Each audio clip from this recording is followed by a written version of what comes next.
Au-delà de l'ego, la vérité sur la finale de la CAN 2025. Ce dossier vous propose une chronologie, un rappel du règlement et l'analyse d'une véritable rupture sportive. Un document compilé par Mustapha Belhadj. La fondation immuable des Nations Sœurs. Sur le plan des liens historiques, le respect entre le Maroc et le Sénégal dépasse largement le cadre du sport, car ce sont des peuples historiquement liés. Concernant l'acceptation de la défaite, le Maroc aurait accepté une défaite loyale avec les honneurs face à une équipe sénégalaise redoutable. Mais face à la justice sportive, il n'y a ici aucune place pour l'ego ou l'orgueil. Le but de cette analyse est uniquement de rétablir la vérité réglementaire face à une manipulation artificielle. L'avant-match, les graines de la manipulation. Avant la compétition et dans les mois précédant la finale, on a pu observer des rumeurs générales contre le Maroc et l'ensemble de la CAN. Pendant le tournoi, des accusations d'arbitrage favorables au Maroc ont émergé, suggérant une aide arbitrale basée sur les fautes sifflées. Juste avant la finale, un communiqué sénégalais a été publié, critiquant l'organisation, notamment les conditions d'accueil, l'hôtel et les stades d'entraînement, allant même jusqu'à faire une comparaison critique avec un autre tournoi. Quel était l'objectif de tout cela le jour du match? Augmenter la pression et la tension.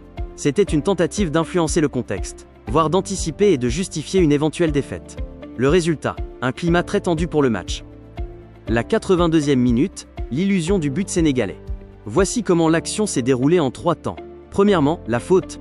Un attaquant sénégalais pousse Achraf Hakimi des 2 mains. Deuxièmement, le sifflet.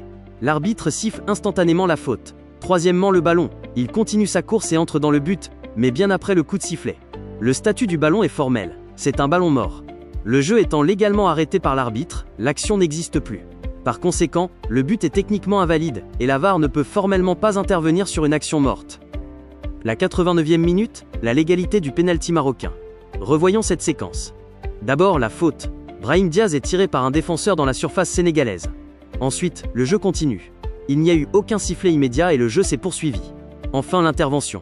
La VAR interpelle l'arbitre central, qui visionne les images, et accorde logiquement le pénalty. Le statut ici est différent. Le ballon est en jeu. L'action n'était pas arrêtée. L'intervention de la VAR est donc dans son droit le plus strict. La contestation sénégalaise basée sur la 82e minute est par conséquent réglementairement infondée.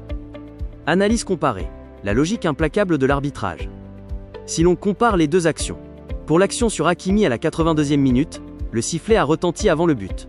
Le jeu est arrêté, l'action est morte, le verdict est donc qu'une intervention de la VAR est impossible. A l'inverse, pour le pénalty sur Diaz à la 89e minute, la faute survient pendant le jeu. Le jeu est en cours, l'action est vivante. Le verdict est qu'une intervention de la VAR est parfaitement valide. C'est ici que la mauvaise foi s'installe. Demander « pourquoi pas notre but ?» relève purement de l'émotion, et non du règlement de la FIFA. L'instant de rupture, l'erreur fatale. Parlons de l'ordre donné. Face au pénalty, l'entraîneur sénégalais commet l'irréparable. Il ordonne et force ses joueurs, contre leur gré, à quitter la pelouse en signe de protestation. La conséquence est immédiate. À cet instant précis, ce n'est plus du football, c'est du droit. Au moment où la ligne de touche est franchie, le Sénégal perd le match. La loi du forfait, la réalité réglementaire. Le chapitre 3 des règlements concerne l'abandon de terrain. Les articles 82 et 84 détaillent les conséquences de l'abandon. Lorsqu'une équipe, par l'ordre de son encadrement technique ou par décision collective de ses joueurs, décide de quitter délibérément la surface de jeu avant le terme officiel d'une rencontre, quelle qu'en soit la raison, cette action est considérée comme un abandon. En application des règlements disciplinaires, et sans possibilité d'appel suspensif, tout abandon du terrain par une équipe entraîne une défaite automatique par forfait.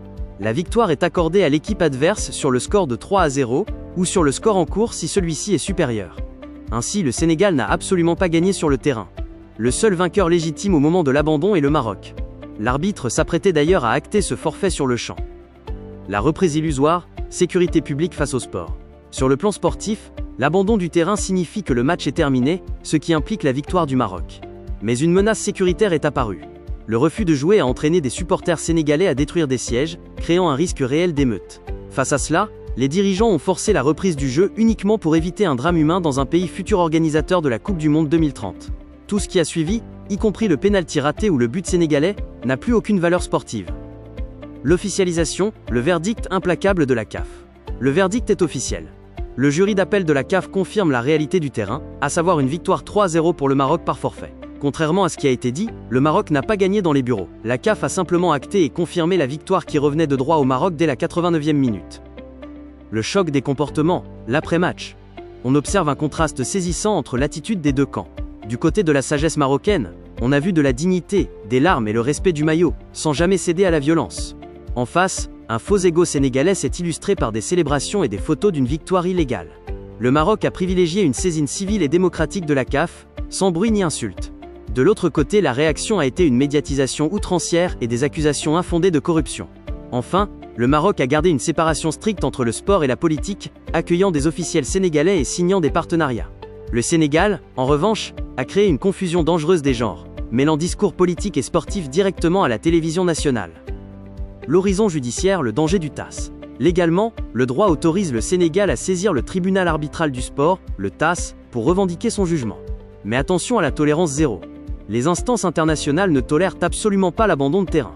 C'est considéré comme l'une des fautes les plus graves. C'est donc un risque maximum. À l'approche de la Coupe du Monde, s'entêter dans cette voie expose le Sénégal à un alourdissement sévère de ses sanctions. En conclusion, un appel final à la sagesse. Le football, avant tout, ce sont des règles, pas un ego. Le Maroc s'engage à respecter jusqu'au bout la décision finale du TAS, qu'elle soit en sa faveur ou non, et ce, par respect absolu pour la justice sportive. C'est aussi un appel aux esprits sages du Sénégal à poser les vraies questions sur la responsabilité de l'abandon, à ignorer les discours haineux, et à préserver la fraternité historique qui unit si profondément nos deux nations. Fait par Mustapha Belhadj.